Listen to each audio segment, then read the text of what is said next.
Now here I thought when I woke up this morning, I would have not a whole lot to do. I wanted to train Sedona Hill. I know I got a ton of emails from people saying, Anthony, you said in your other video that you were going to train Sedona on Thursday before the entry, but the entry was on Wednesday. All right, you got me.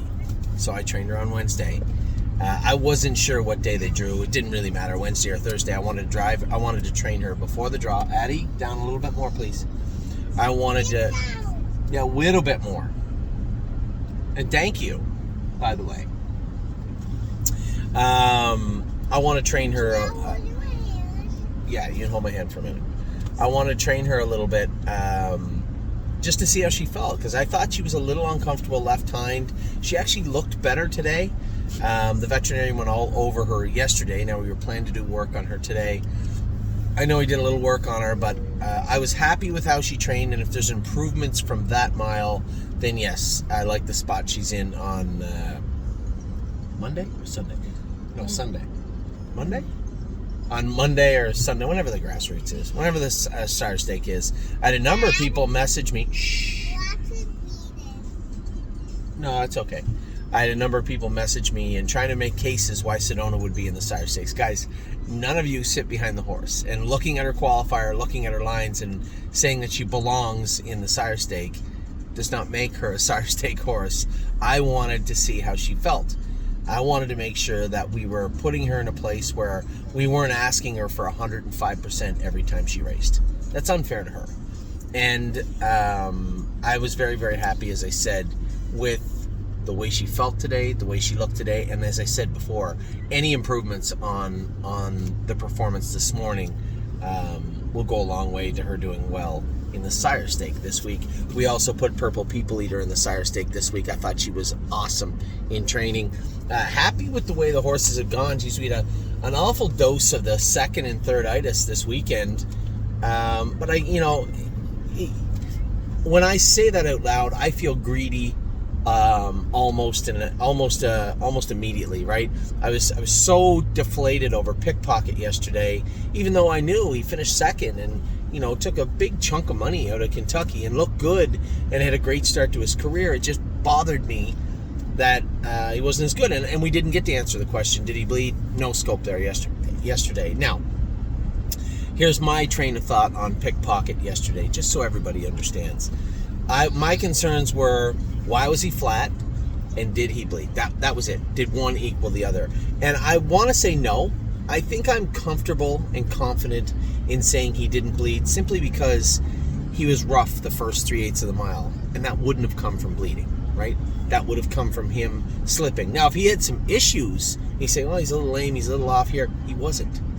He's been sound throughout. I've had him looked 3 times by the veterinarian, 2 different veterinarians. Both of them had said the same thing. I don't see anything wrong with this colt, which is very rare this time of year, to train a horse down to the rigors of training and get them to the track and have a veterinarian say, I don't see anything wrong with this horse. It's pretty amazing, really, and that's the way that Pickpocket has been. Now, I did see him rough one other time, and that was his first week in Kentucky. Now, when I go back and look at that, he was rough coming to half. Remember, I almost lost him at the 5/8 pole. Almost lost him in the first 3/8 yesterday. The only time he trotted perfect was his middle start, where he looked so powerful. And the difference between that day and the other two was very clear. The track surface. The second week, it had poured rain all week, and the track was very firm. Very, very firm track, and he had flip-flops on. First week, it was very deep. It had been hot there all week. And then the last start yesterday, track was in good shape, but it did have a pretty good bounce to it. It was in good shape, but it really peels away underneath him. It was just a good track to race on. Not a track that would definitely need flip-flops. Second week, yes. First week, probably not. Third week, definitely not. And that is where we were left yesterday. So if he did bleed, if that was the reason he didn't finish well, fine. But it wasn't any reason that would make him get out of gear for the first 3/8 of the mile. And really, that roughness was a byproduct of him slipping. And that slipping would have tired him out, and that's why you didn't see the pop on the end of the mile. So the more I play it out in my head and the more I think about it, I think it's highly unlikely, since we've scoped him twice now, and there was absolutely no hint of blood in any way, shape, or form. There's no reason to think that he had bled in the final. So I think I'm confident to a certain extent in saying that Pickpocket, I believe, just was slipping a little bit yesterday. But in doing that, still picked up a pretty good chunk of change and heading into Kentucky with a full head of steam. So very happy with Pickpocket. The flip-flops will come off. We'll go to a very light, probably a 9/16 shoe with no grab up front for that clay track in Kentucky. The same thing, just a full swedge behind, I think, and the horse will be, as I said, full speed ahead from there. Militant, no, was not. Obviously, he had some issues. We're getting him shipped back to the Meadows where he'll end up. His final destination will be Northfield. We'll drill down on him a little bit, see if we can get him squared away. It's not lameness. I warmed him up yesterday. A lot of people messaged me and said, I heard your video, but he looked lame to me. That's awesome, but he wasn't. I sat behind him in the warm-up, and the same thing I asked Yannick. He said he just wasn't trotting right. He's just not squared away and balanced properly. Now, could have been the surface, could have been a number of things, a growth spurt, or maybe he just wasn't good enough. It could have been all of them, or none of them. But he should have been able to keep up until a certain point. And that's the thing, is that he's rough. He didn't keep up behind the gate, and he didn't strike me when we trained him as a horse that wasn't good enough. Yeah. We schooled him in 2-1 at Northfield. He should have been able to trot in 59 at Oak Grove. He spotted you guys immediately by 5. Yeah, he's just not trotting good. So we'll get him back to Northfield, get him up on the hoist, so to speak, and look under the hood and see if we can't get him right. That's going to be the case. And I told you guys about Steel Cowboy yesterday, how I thought there was at least a good chance that yesterday was going to be a train wreck for him. I was so happy. It's so hard. Andy Miller's such a professional too. I had told him when I saw him, I said, I warmed him up. I thought he was good. He strikes me as a horse. When you grab him, he gets out of gear. And if you try and steady him more, it just compounds and he gets worse. Honestly, I said, Andy, I think he's safe enough. I don't want to put anybody in jeopardy. I think he's safe enough. You just hit him a snap over the tail and put him in gear and make him march forward.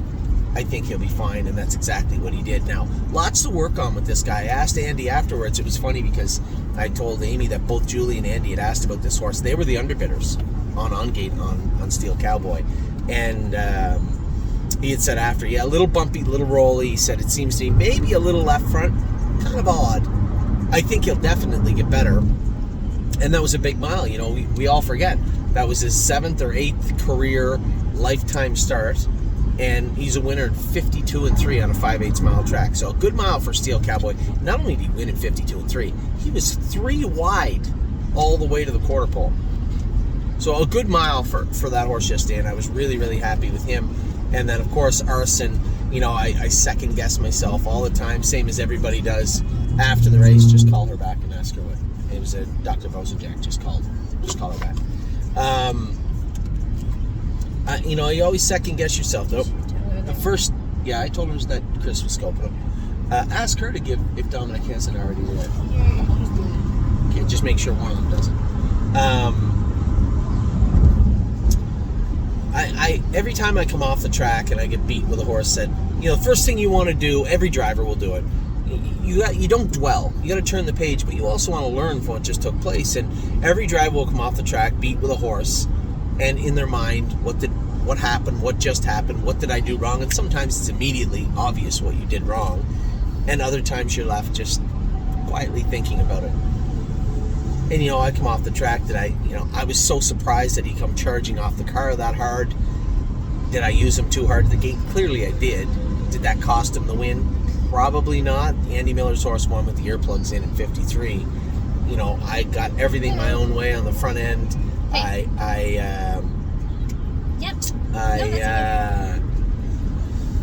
Stole away. Second quarter in 31.5 and 58. They went in 53. And the other horse, I was worried about 2 of them beating me. And quite frankly, Dave Miller's horse did not fire the way I thought he would. I went a little quicker down the backstretch just because I didn't want Dave Miller to come and bushwhack me like John McDonald almost did the week before. So it was just very, very. It's a very hindsight-ish thing to do, is to look back at the race. Well, can you just text her? Yeah. What's that? Just text her. Text. She just wants to know. Oh. What about him? Because they were going to do his knee. Yeah, do his knee. There's nothing wrong with the horse. Okay, Run he fluids said to his left knee. He said go ahead. I'll get to that in a second. So, very, very happy with Arson and the way he raced. I just thought that possibly, okay, thank you. Possibly, how did I get him beat? And I just don't think it was anything I can blame myself with, because I float off the gate in a different race scenario. I land down second, third, fourth. Here comes Dave Miller. Andy's going to cut him loose because he's looking for the trip that he won with yesterday. Then what am I? First over, pinned in. Do I come that charge? Do I weave through him in? I don't foresee an easier way to do better with Arson yesterday. I was so proud of the way the horse raced. For him to leave that hard and come back to me, I was talking to Scott Zeron after the race, and Scotty sat at home. I was tempted, but I was more worried about Pickpocket. It happens every time when I'm doing a video. 55 people call me.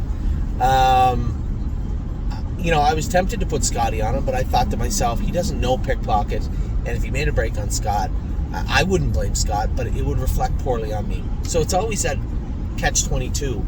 And Scott said to me, as soon as he picked up the phone, he goes, am I ever glad I didn't go, because there would have been a lot of finger-pointing going on had I got those two horses beat. I said, well, the Pacer, maybe you would have won with them. I don't know. The Pacer raced good. I thought if things didn't go our way, that I was third best, and if they did go our way, I was the best. And the horse raced out of his skin and was beat fair and square. He said, I thought he raced good. He said, he's a little bully coming out of the gate. I said, I was just so surprised. I'm so proud of him. He's terrified of everything, and just really, as they said go, he just put his nose right on the screen. Like he was looking for a fight yesterday, and man, just really proud of the way the colt raced. He's going to be a real treat to drive for a very long time. And he said Pickpocket, he said, man, he was really rough the first 3/8. He said you could see it. And I said, yeah. So same thing I told you. I think it was the shoeing. Now when I look at my two drives yesterday, I think I did a pretty good job to keep Pickpocket at it. And I thought that he himself come up a little flat, but as I thought about it more, I think I figured out exactly what happened there. And with Arson, again, I'm sure there's a scenario in some sort of other universe that he was a winner. I just think we got paid pretty good yesterday with him. He's a good horse, and he's going to see that horse probably a lot in his future, and I look forward to it. So those two horses in Kentucky were good. Militant, as I said, we'll get him up, get him looked at, and get him back on track. And Steel Cowboy was amazing. Him and Atlas Hanover are on their way to Ontario right now, and happy with what I saw. Real kind of raw piece of clay there with Steel Cowboy, but coming off a very sharp performance yesterday at Oak Grove Raceway. I think the sky is the limit for this guy. Got to find a few little leaks. There's air leaking out of a couple of places, but nothing major from what I saw yesterday. Really happy with him. Now, we're going to rewind all the way back to the qualifiers. A lot of people asking about a lot of horses. What's next with How the Hell? Is he okay? So we're going to go right through it.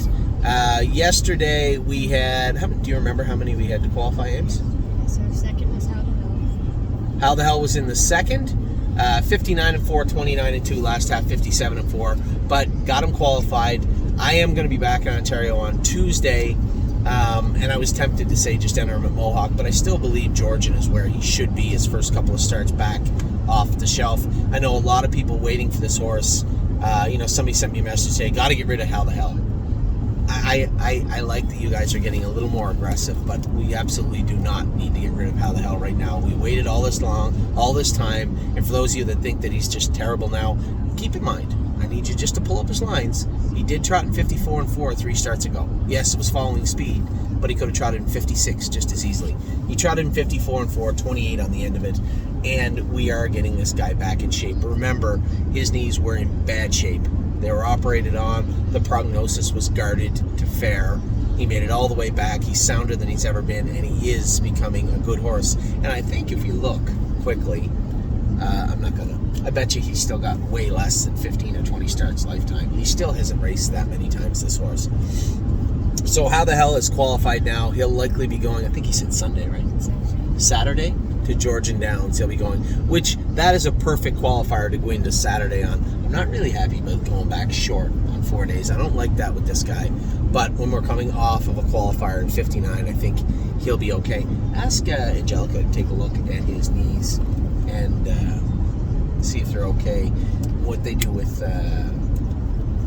Kemp, probably do with him. But just ask Dominic and Joe, they'll figure it out. Winter Bells was good. I had a very blunt statement, but I think accurate. I think it was an accurate statement today. Hey, do you have an update on Winter Bells? Her qualifier looked, he didn't say ordinary. What the hell did he say? Her qualifier looked, I forget the general, whatever you sent, you're right. It looked ordinary. 27-1. It looked pretty. Melissa's calling me. Can you call Melissa now? Or? She just wants to talk about, who do we have up there right now? Punch the Clock is at the vet, and Seasons of Love is at the vet. So the veterinarian, 2 veterinarians called me while I was on the phone. Winter Bells, yes, it looked rather pedestrian, and it looked rather paint by numbers-ish in the sense that, yes, the line looks nice with the 27-1, but when you watch the race, she just looked okay, right? I agree. James said she's still exceptionally green, very, very green filly, and when it comes to her overall ability, it's hard to gauge because she's stopping and starting. And I think when it comes to Winter Bells, I think you're going to see her. Just talk lower. You're not talking to Addie. Yeah. When it comes to Winter Bells, I think her best races will be seen maybe in her 4th or 5th start. I think the speed is there. Again, we get earplugs on her, take the hood off her, take the snake cord off her. I think she's going to come forward, but it's going to take a little bit because she's still quite a green filly. So I was happy with her, but I would like to see a little bit more from Winter Bells. Listen, she hasn't even raced yet. Just cut her some slack. And we also went with Resolute Bay, an easy qualifier for him. Listen, guys, we'll talk about this in a minute. I'm well aware that Harry's barn's a little cold, right? But I don't remember anybody ever emailing me saying, Anthony, I have some concerns. Harry's barn is razor sharp and really hot, like it was all last fall. You can't run hot forever, and there are times when there's a little sickness in the barn or the horses are a little under the weather. Just, they're not on top of their game. Resolute Bay is a fast horse, and yes, a number of people asking us, hey, Locatelli, Resolute Bay, maybe she get kicked out to the field. Yeah, but that's a Harry decision, right? That's not somebody watching a TV saying this is what we should do decision. That's not the decision. That's not how it gets made. It's made by the veterinarian, and it gets made by the trainer. And Harry has said that he wanted to tinker with the shoeing on Resolute Bay. What's wrong? He wanted to tinker with the shoeing on Resolute Bay. And Locatelli, he'd sent me his blood work and said, Anthony, I'm looking at his blood, and his red count, so his iron and his red count is low. Now, obviously, that would lead to a flatter performance, and that's exactly how it looked. So how do you fix that? In the old days, you would just, get a course of iron for the horse. The veterinarian would come in and administer iron to the horse, and sometimes I think they'd mix it with folic acid and stuff like that, but all that stuff has cobalt in it, and you can't give it anywhere near the race anymore. So Harry said, well, I'd like to give Locatelli a week off, and I had a number of people saying he needs a rest. I get it. From looking at his races, you could say he needs a rest. I wish I had a horse that in July had July the 1st, virtually, July the 4th, 5th, had $95,000 made thus far in this calendar year, and people are concerned about him needing a rest. I get it. He was flat, and this isn't the first time. It's been 3 or 4 times. But when I talked to Harry, he said, I want to give him a week off. I want to make sure we get the vitamins and iron into him for a week, and then race him after that. I think that's a fair plan. When it doesn't look like there's any serious lameness issues, it doesn't look like there's any equipment issues or shoeing issues, and the horse is just flat, I have a problem with just kicking him out just because. I don't think we're anywhere near the just because line just yet. Horses will get poor and will get very, very good. They can't stay either forever, not unless they're a poor horse. Horse like Locatelli can be a little flat and can come around, but saying we're just going to kick him out in the field just to see what happens in another 2 months and bring him back, I think that's a fool's errand. I can think of 2 other horses that did the same thing a month ago. Who's that? Red Tiger and Unbeatable Kelp couldn't get out of their own way 2 months ago. 6 weeks ago. That's a good point. I'm not saying we just race them through it, but we just don't say it's a cop-out. They just say, oh, just kick them out in the field. You just expect them to come back in and be perfect. As I said, it doesn't happen that way all the time. Sometimes they're like anybody else, like Amy had just said, whether it be Unbeatable Kemp or White Tiger. They have these flat spots in their racing, same as you and I. You don't get up every Monday, Tuesday, Wednesday and feel the same as you did the week before, and the week before that, and the week before that. It's impossible. We're not robots, and neither are they. They're going to have times when they're good, and they're going to have times when they're bad, but I can tell you one thing. I wish I had a whole bunch of horses that were a little bit flat with 95,000 on their card in July of the calendar year. So just take a deep breath and recognize that whether it's Locatelli or Resolute Bay, they're both good horses. And although the easy way out is just say, oh, turn them out in the field. It's not necessarily the best way all the time. And I'm not saying it's not what's about to happen. If Resolute Bay races again and doesn't look good, he's going to the field. If Locatelli races bad again and for no particular reason is flat again, then he's going to the field also. But that is a decision for Harry Poulton, for the veterinarian. And that is how that will play out. So for now, I was happy with Resolute Bay. We'll get to Locatelli in them in a minute. I just want to finish off the qualifiers. I'll tell you a horse that surprised me yesterday. I guess not shocked, but a little surprised, was McPaisley. Not that her line was 57-1, 27-1 on the end of it. That wasn't the shocking thing. The shocking thing was that Scott Young said, no, she wasn't rough at all. She was pacing great right through the wire. I like her.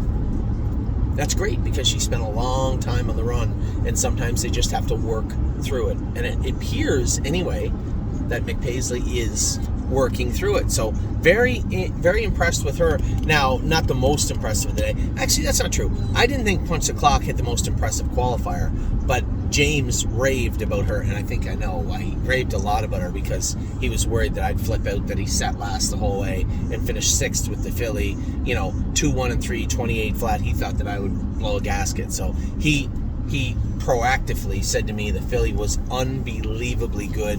I love this filly. I think she's a killer. And that was his remark. Then he waited about half an hour and called me. And then, we had talked about Punch the Clock, and I wasn't disappointed. I wasn't shocked or surprised in the least that James McDonald drove her like that. And quite frankly, in this particular instance, with this particular filly, that is exactly what she needed. She didn't need a mile in 2 minutes or 59. She needed to go in 2-1, 28, last half 57. That's a good qualifier. We'll cut her loose a little bit more next week. The only two paths I see, both paths lead back to the Peaceful Way. The first path is to two kindergartens in New Jersey, and that's possible, but there's killers waiting there. There is no cakewalks. There's no cakewalks anywhere. Definitely not there. The second path is what's the stake here before the Peaceful Way? It's the Pure Ivory. Exactly. Thank you. So the Pure Ivory is the other one. So she can go to the Pure Ivory, and that leads into the Peaceful Way. And I'm more apt to lean that way because we stay at home. The other path is go to New Jersey, race against very, very tough competition, and then come back home, or just stay at home, race in softer competition. Now it's for less money, but race for softer competition, and then look at the Peaceful Way. And the Peaceful Way obviously leads to the Bluegrass and to the races in Indiana and the Breeders' Crown, and that's where we hope we get with Punch the Clock. Alibaba, another kind of lackluster mile. I know 2-1 and 2. There's going to be a lot of people say, "Wow, Anthony, she trotted her last 3 quarters in 1:29." A bit. Everything you're going to say is right. I just didn't like the fact that she lost ground the last quarter of the mile. I thought more. I wanted to see more from her, and in fact, I had asked Mario to put her back in to go Tuesday qualifier, and I will go with her Tuesday because I want to know what we're dealing with. And I was happy with Alibaba, and I think she's going to do very, very well in Indiana. But I would like to see a mile 58 or 59 from her on Tuesday, and I think that is where she needs to be. AC Swan is, again, falling a little bit behind. She's been in 2.6, but 2.6 is as close to 58 as, 2.26. She's got a long way to go, but she can get there also. So happy with Alibaba, but I do want to see more from that filly. Can you pull up the stable again? It's on one of the tabs up top. I just want to talk about the calendar and about last night really quick. I had already talked about the earlier portion when we talked about Kentucky. So happy with Which guy? I don't know what he's doing. Is he maybe trying to point his radar in both directions? Or is he just sleeping? He parked in the bushes. So when it came to Kentucky, I was happy. I told you all about Kentucky. Happy with Pickpocket. Happy with Arson. In a way, obviously a little deflated, but very, very happy with the way everybody raced. And Steel Cowboy went out and win. Militant, depressing, but as I said, we'll get to the bottom of him. And then Absolute Euphoria, the mile she went was incredible. Not that she went it, but two-pronged. First one, the path that we put her on in January, from the time we found the line under me to the winner's circle yesterday, or the winner's circle in Georgia, or the races at Woodbine, were all step by step by step by step by step, getting her to yesterday. And I don't think that it could have gone any quicker than it did. And it just proves the point of the 3 weeks in the stall, 3 weeks in the pool. Take your time. Take your time, and then get her to the races. And I think she went a lot quicker than I thought she would yesterday, and looked a lot better. Brett actually moved her pretty hard in the last 3/8 of the mile, and she was closing like a freight train down the lane. So really impressed with what I saw from Absolute Euphoria. Locatelli, we talked about him. He's going to take a week off. We're going to work on his blood, see if we can get it back up, and then train him up and get him back in to go. If he races flat again, we'll be having a much different conversation at that point. But for now, Harry has asked to give him a week off, work on his blood, and race him in the following week. I think one of the horses we didn't talk enough about, Amy and I did briefly, was Unbeatable Kemp. The way he raced last night was impressive. Parked hard all the way to the quarter, backed him into a hole, got out into a blind switch, and trotted hard through the wire. I thought the horse is coming back to maybe the best we've ever seen him. I'm curious to see how he is this week. Dominic said he had a fantastic week last week.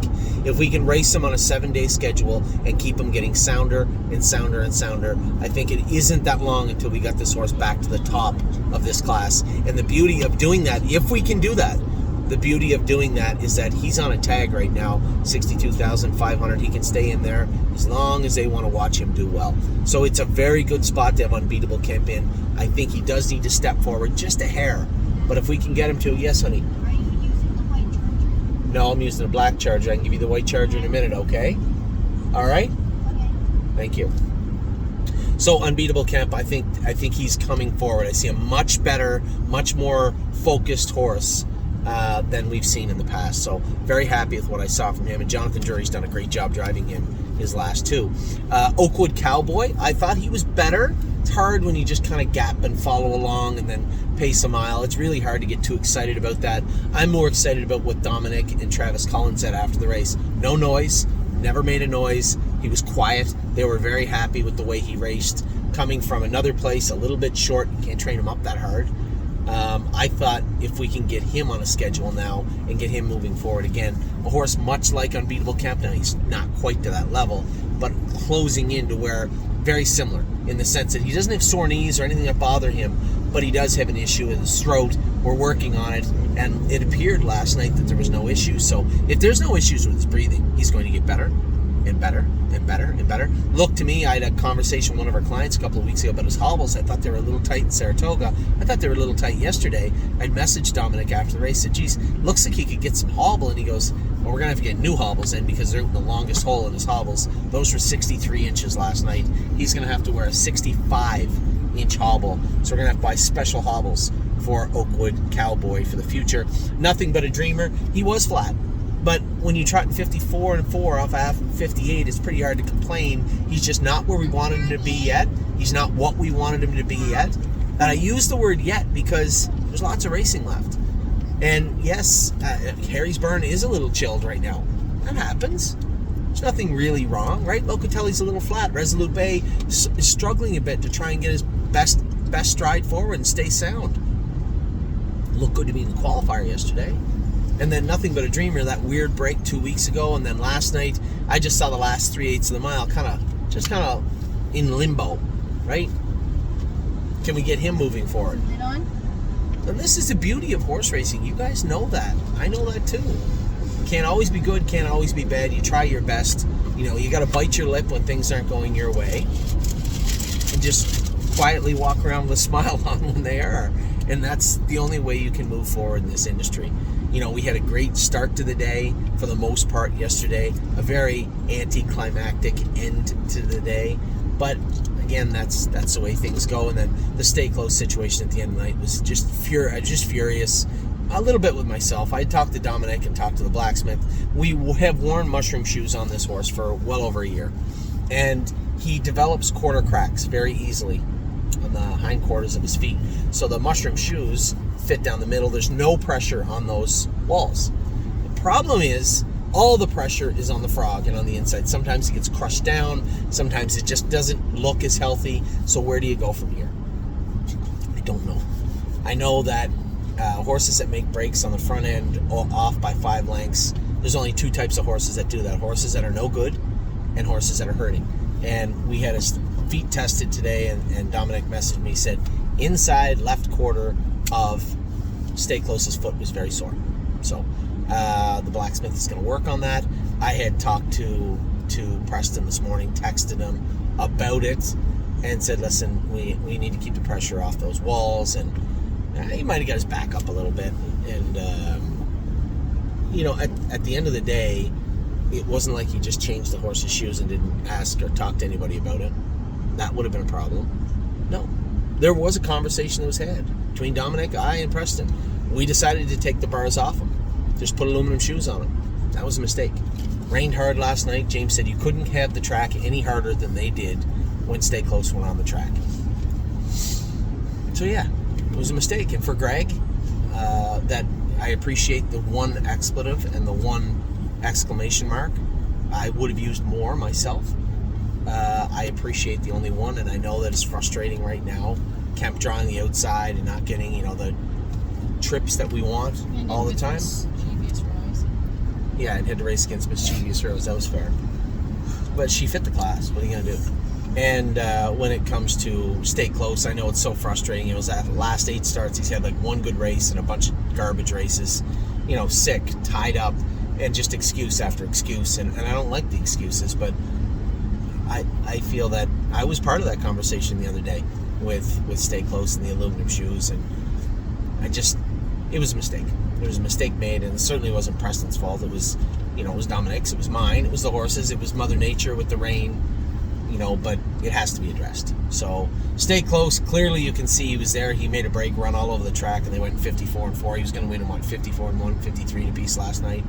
We just need to shore that up a little bit, and I do apologize, and it does upset me when things like that happen, but that is, again, racing. We tried to do what was best for the horse, and it just didn't work out. So with that, I think everybody is caught up. I think that's everything. We talked about the horses that raced last night, the horse that trained this morning, the horses that we didn't talk about the ones racing today. I'm on my way to Blanton's Blue, and then we have some horses tonight that I can't wait to race. B. Lisa's second start. You haven't seen her at all, have you? B. Lisa? I saw her in the barn. Yeah, she's racing tonight. Mopar Baby, I think, is racing tonight. Ton of horses in Thursday, ton of horses in Friday. This is as close as we're going to get to Ontario before Sunday, though. Addie, are you happy? Are you having fun on our little trip? I don't think she is. Are you sure? You want to say hi to everybody? Hi, everybody.